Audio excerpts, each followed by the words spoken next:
Welcome back to the program. Remember, for more on our top stories and others, please visit our website, channelstv.com and youtube.com/channelsweb. You can also watch us on the go on your mobile device. Just log on to channelstv.com or download the Channels TV app for Android, iOS and Windows devices from their respective stores. And that's not all. The Channels TV and Channels 24 app will give you access to news and updates. You also have access to the Eyewitness feature, with which you can share those pictures, videos or happenings around you.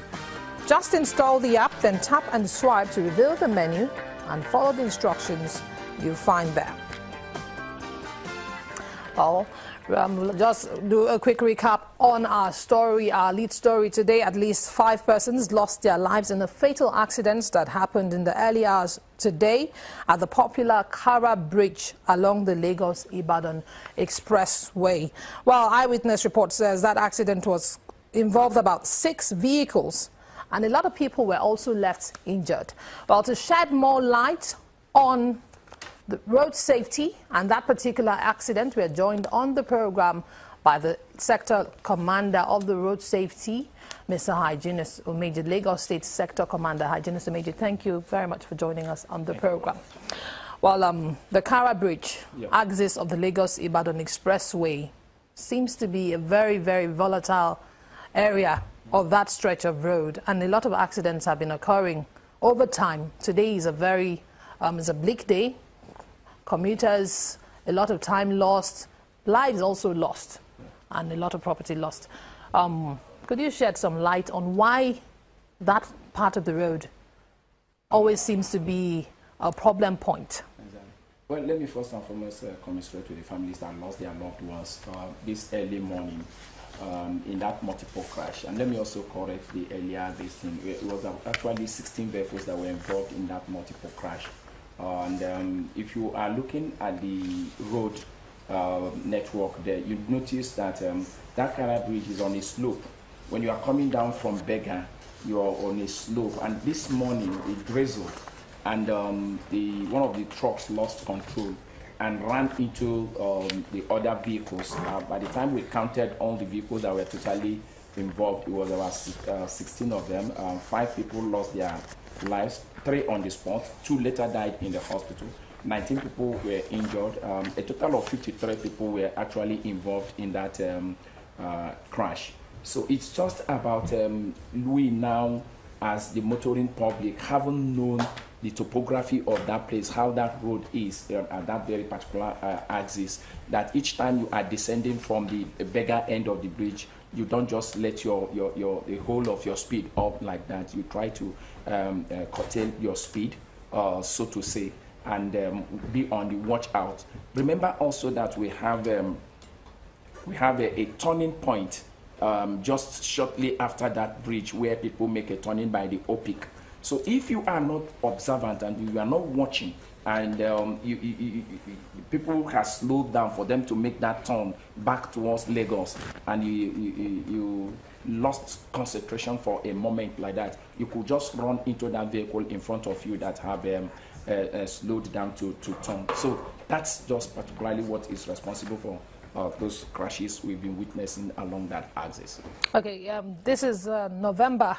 The year is almost winding down. A lot of families who want to travel to join their families. There's a lot of traffic on the road, Lagos-Ibadan Expressway, which is a major entry point into Lagos State. What's the road safety doing now to curtail accidents on that road? What efforts are being put in place? What we're doing now is to beef up our enlightenment campaign and also strengthen our enforcement, particularly on that major arterial route, as you have highlighted. If you notice, in recent times, we've been moving our campaigns, mega rallies, from one motor park to the other, then motorized road shows, using the public address system to talk to people on the need to be more careful at this hour. You said something which is very critical. There is a high volume of traffic. A lot of people are moving from Lagos to other places. People are coming in to buy things that they will sell on other places. Of course, this is the peak of economic activities within the country. So that influx and that high volume of traffic also has its attendant risk, in the sense that you need to just be very careful at this point in time. As we usually teach in defensive driving, every other road user is a madman. You are the only sane man on the road. So the more traffic you have, the more vehicle you have on the road, of course, the greater the risk. So people need to be very careful at this period. On our part, of course, we've beefed up our enforcement along this axis also. What we did was to collapse our operations within the metropolis and channel all our resources and all our arsenals on the major critical highways, talking about Lagos, Ibadan, Lekki, Ekpe, and of course, Lagos, Badagry, routes. Yes, routes. These are the routes that is having our attention as now. As I speak to you now, people sleep at the Jodo office, and there's a camping system so that 24 hours we will always be there. You may not see our men operating in the night as they do operating there, but being on standby that in the event of any crash, we will always promptly respond. Like this morning,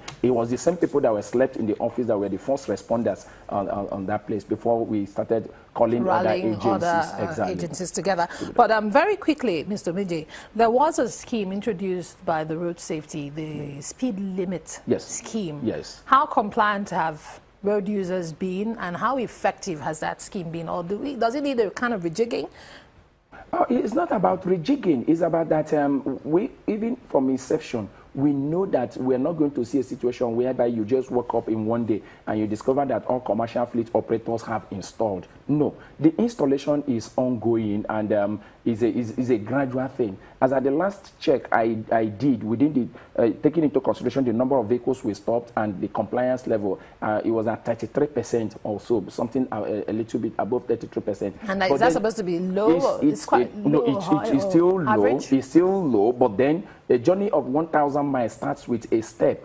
The truth is, the issue is we have started, and we can only build on that which we have started. And that's why about 2 weeks ago, like you said, okay, if I should borrow your word, rejigging, we did carry out a special operation on that, just to ensure that within these 2 weeks, it was a clampdown on any operator that have not really installed. And that was what we did all through.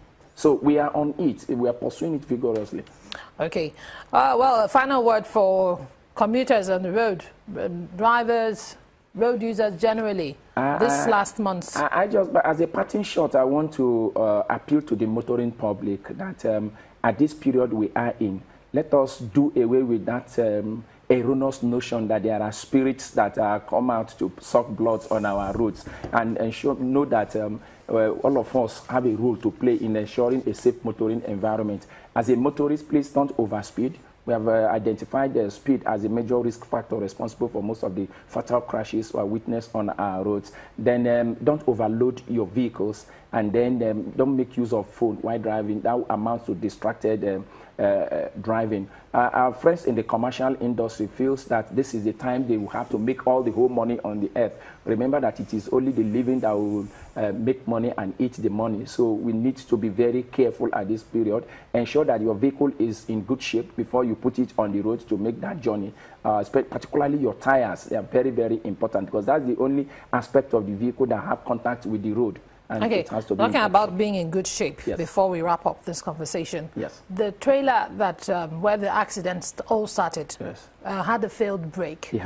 The road safety works with the vehicle inspection unit, the VIO. Exactly. So what is also being done to ensure that roadworthy vehicles are on Nigerian roads? I'm happy you identified these roles as per agency, because it lies within the purview of the vehicle inspection officers to actually check all these vehicles to ensure that they are roadworthy. And that's why if you go, you see they have what we call roadworthiness certificates. And in Lagos, I'm happy to let the motoring public also know that we have started the computerized testing system in Lagos. So things can only get better from now as we go on. But remember that anything that is mechanical can fail, no matter the amount of checks and that you put. Being a mechanical device, anything can also happen at any time. All right, thank you very much, Mr. Hygienist Major, the FRSC Sector Commander for Lagos, for joining us on the program. Always a pleasure to have you. Well, when the program returns in a moment, the Nasarawa State Governor donates equipment to public schools. Join us again.